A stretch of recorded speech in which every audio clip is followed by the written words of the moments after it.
Hello बच्चों, आइए प्रश्न को पढ़ते हैं। प्रश्न यह है, यदि S1, S2, S3 क्रमशः n प्राकृत संख्याओं का योग, उनके वर्गों का योग तथा घनों का योग है, तो सिद्ध कीजिए 9 S2 की घात 2 बराबर S3 कोष्ठक में 1 प्लस 8 S1। आइए सर्वप्रथम प्रश्न की मुख्य अवधारणा को जान लेते हैं। मुख्य अवधारणा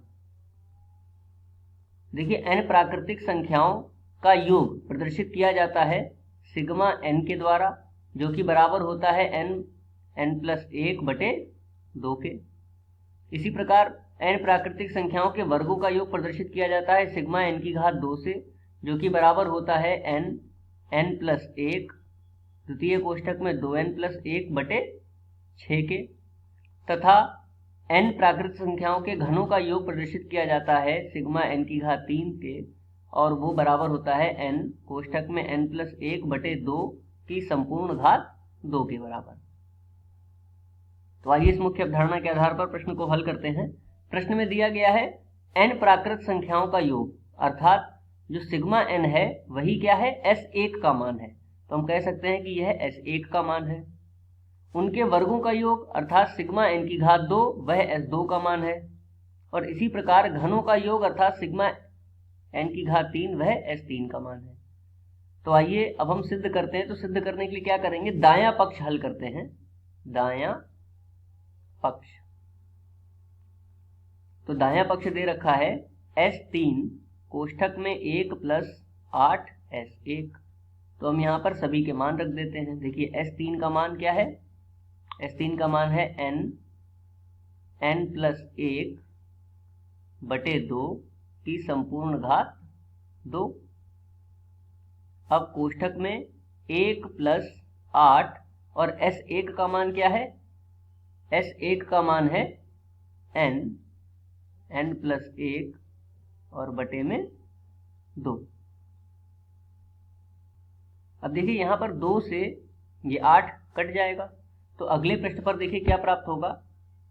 अगले पृष्ठ पर इसको या फिर यहीं पर लिख लेते हैं। यहाँ पर हमें मिलेगा n की घात 2, n प्लस 1 की घात 2 और बटे में 2 की घात 2 कितना आ जाएगा, 4। और कोष्ठक में क्या आ जाएगा, देखिए 1 प्लस 4 की यदि हम गुणा कर लें और कोष्ठक को खोल लें तो हमें प्राप्त होगा 4n की घात 2 प्लस 4n। अब देखिए 1 को यदि हम 1 की घात 2 लिख लें और 4n की घात 2 को क्या लिख सकते हैं, 2n की घात 2। तो यहाँ पर सूत्र बन जाएगा 1 की घात 2 प्लस 2n की घात 2 प्लस 2ab। अगले पृष्ठ पर इसको हल कर लेते हैं। तो देखिए अगले पृष्ठ पर इसको लिखेंगे n की घात 2 n प्लस 1 की घात 2 बटे 4, और कोष्ठक में जो था इसको लिख सकते हैं 1 की घात 2 प्लस 2n की घात 2 प्लस 2 गुणा 1 गुणा 2n। तो यहाँ पर सूत्र बन जाएगा a की घात 2 प्लस b की घात 2 प्लस 2ab किसके बराबर होता है, a प्लस b की संपूर्ण घात 2।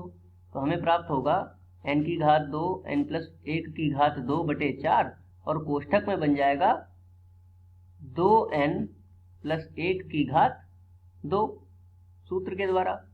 अब देखिए हमें जो सिद्ध करना है वहां पर हमें 9 भी लेकर के आना है। तो हम क्या करेंगे, 9 से गुणा तथा 9 से भाग करने पर, तो यहाँ पर 9 से गुणा और 9 से भाग कर दें।